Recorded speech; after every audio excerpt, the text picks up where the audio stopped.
my name is Jocelyn and welcome to my channel. Today we'll be making a classic chocolate cake.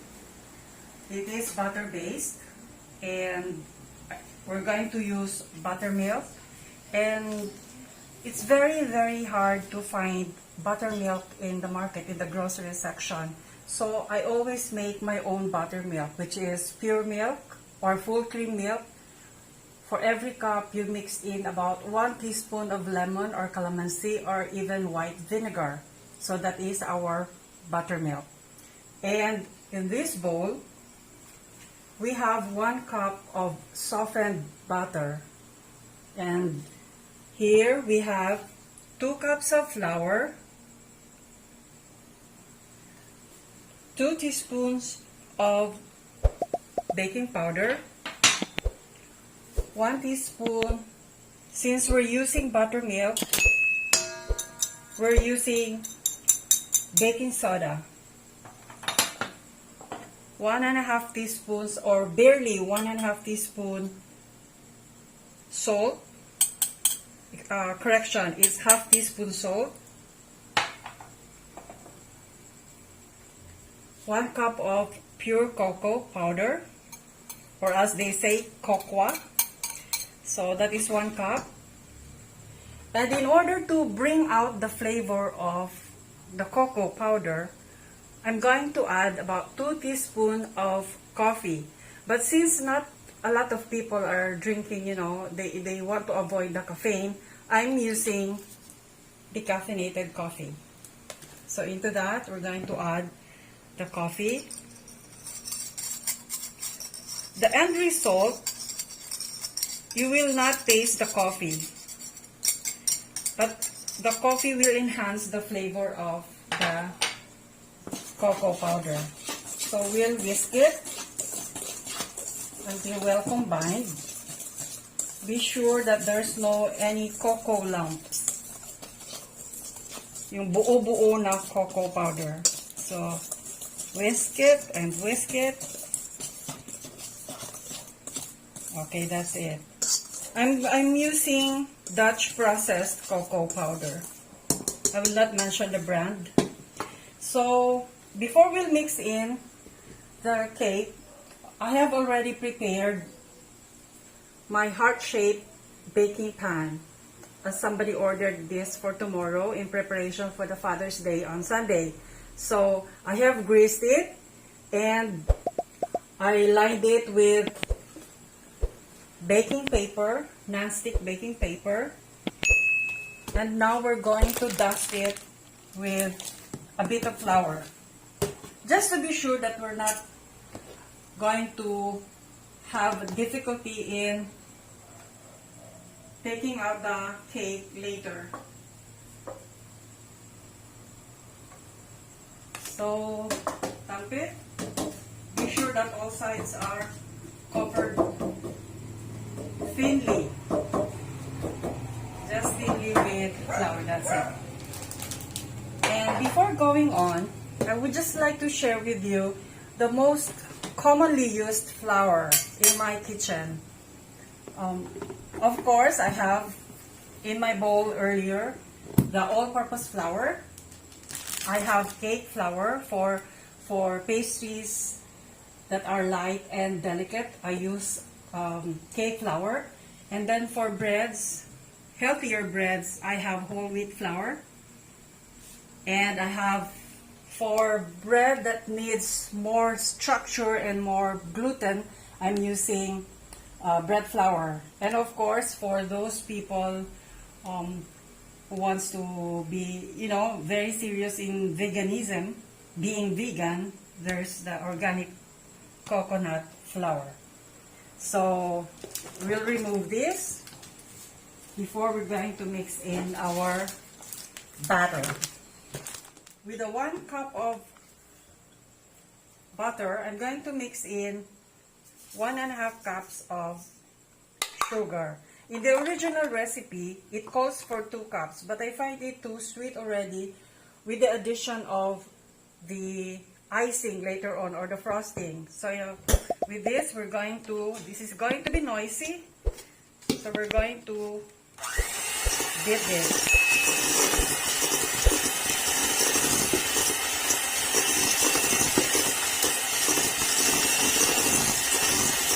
We're going to beat it until well combined.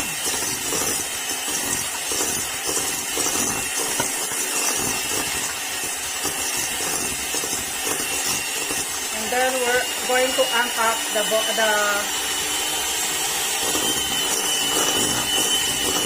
beater.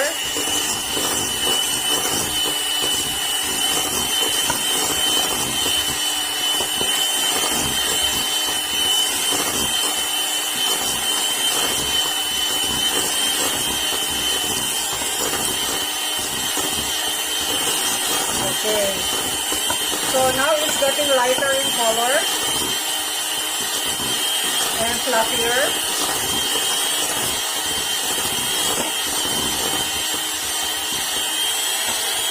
Okay, before we mix in the egg, we're going to add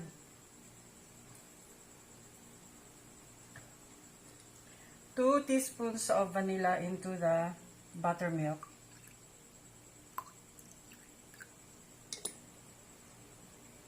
In my future videos, I'm going to show you how to make homemade cream cheese, homemade mozzarella, homemade butter, and homemade buttermilk, and homemade sour cream. In a lower speed, we're going to add 4 eggs, 1 egg at a time.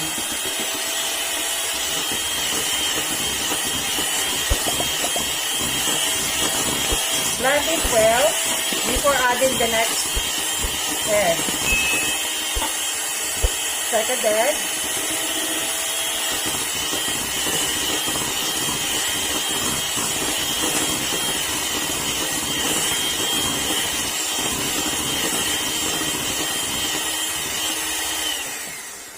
And every so often, we're going to scrape it to make sure that everything is well combined.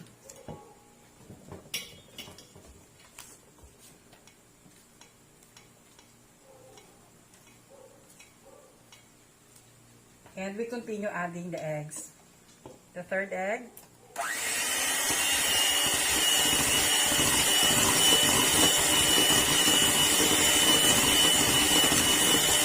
And the final egg.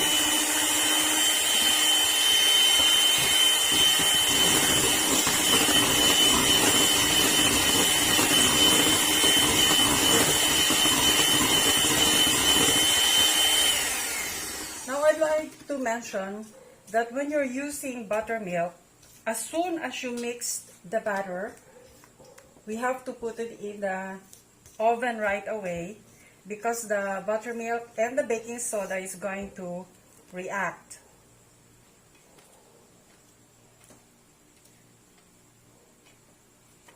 And again, I'm going back to the milk. Usually in my kitchen, I'm using 3 kinds, or rather 4 kinds of milk. The fresh milk, soya milk, lactose-free milk for people who cannot drink pure milk, other kinds of milk, and of course full cream milk when you make cream cheese and buttermilk or sour cream. That's it.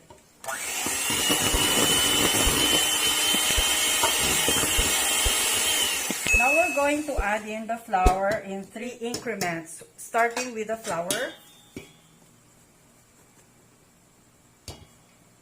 I hope it's not going to splatter.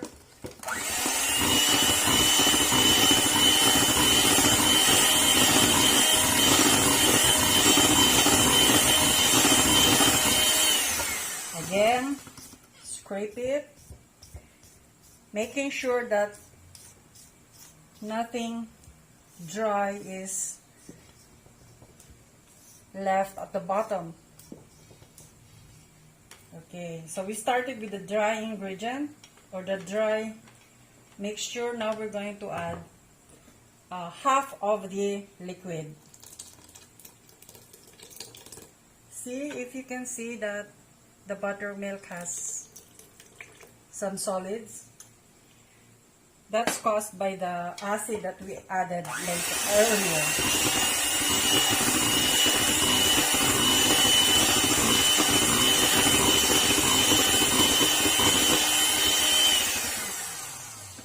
The second portion.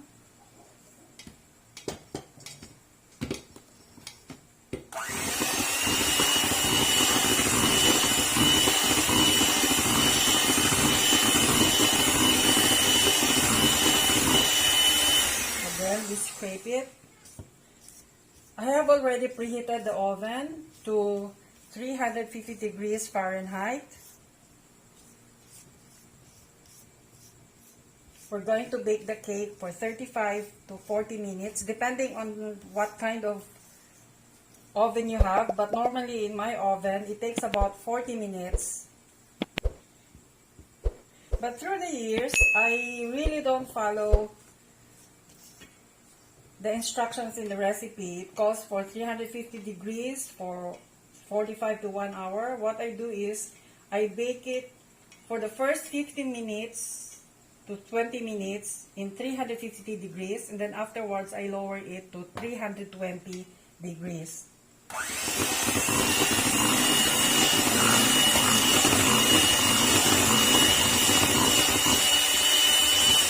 And now we're going to add the final half of the buttermilk. Again, I don't want to waste a single drop. Everything nowadays, everything is expensive.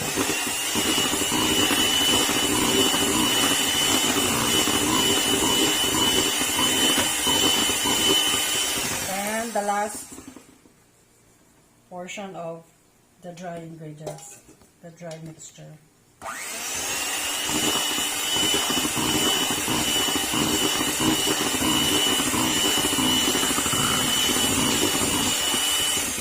Scrape it. Back in high school, I remember reading a recipe. I think electric mixers are not the thing yet, and they just use either a fork or a wooden spoon, and it calls for 100 times of beating, 100 strokes of the fork.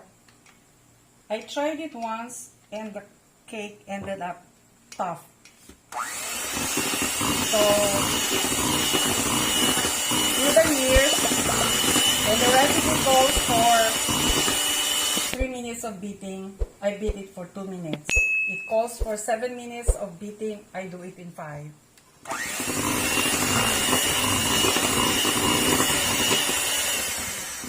I just mix the batter until I no longer see any flour. And at the bottom, everything is mixed. And I beat it in medium-high for about 10 seconds. And that's it. 1, 2, 3, 4, 5, 6, 7, 8, 9, 10. That's it.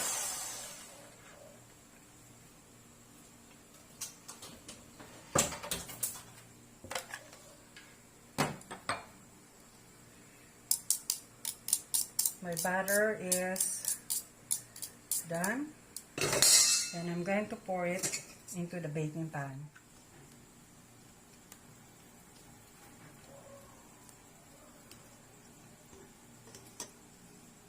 And after it's cooled down later, I'm going to frost it with a chocolate fudge frosting and piped with whipped cream on the side, and sprinkled with red candy sprinkles.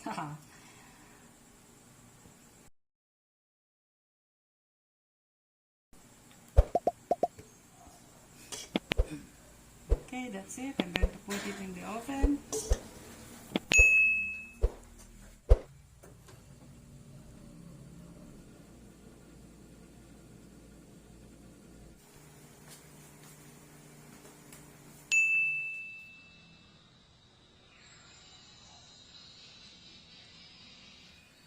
While waiting for the cake to cool down, we're going to make the fudge frosting.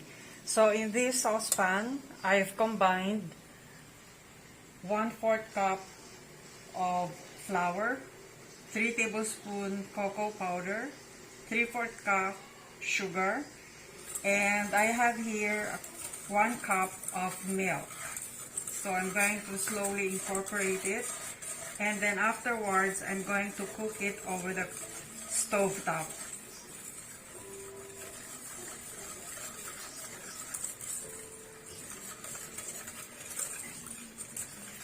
This is a classic fudge frosting.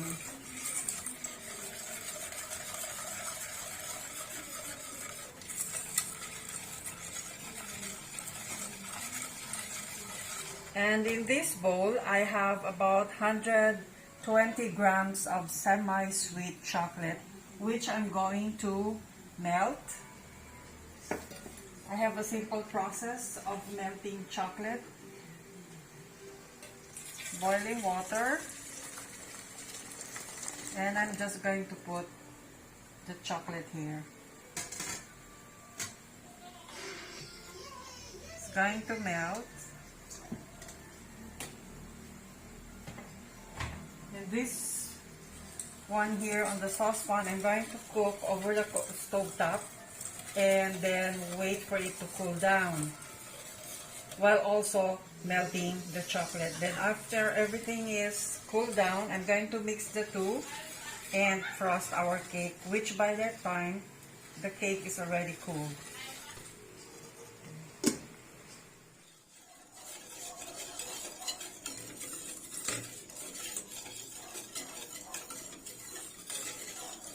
We're going to wait for it to simmer and then boil and then simmer for about 2 minutes. We don't want the taste of raw flour.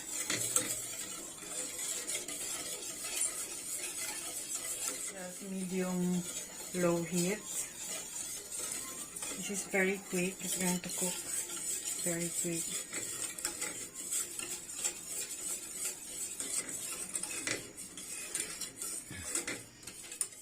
Three minutes of simmering. This is how it looks. It's thickened.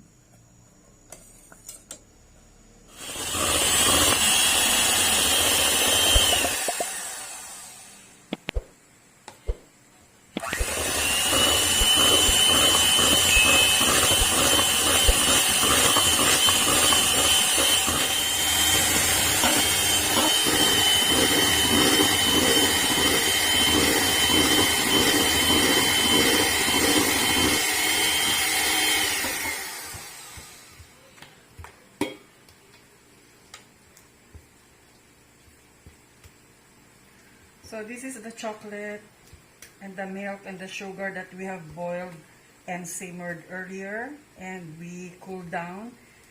And now we creamed our butter and gradually add the cooked milk, sugar and flour mixture. And then after that, we'll add the melted chocolate.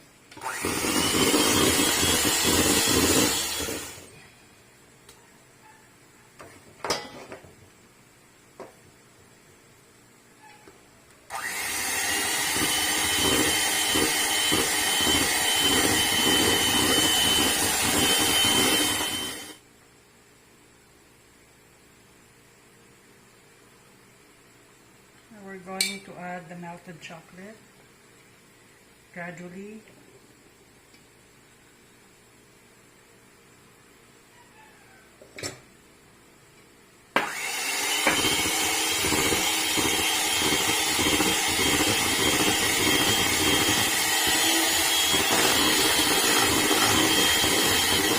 Scrape down.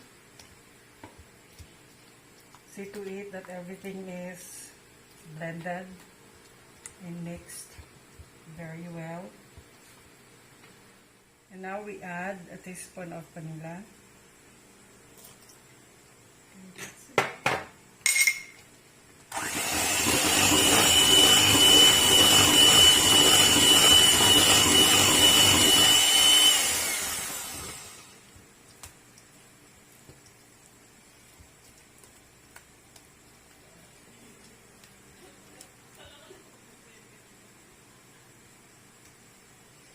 scrape down the bowl, checking if there are parts that aren't incorporated very well.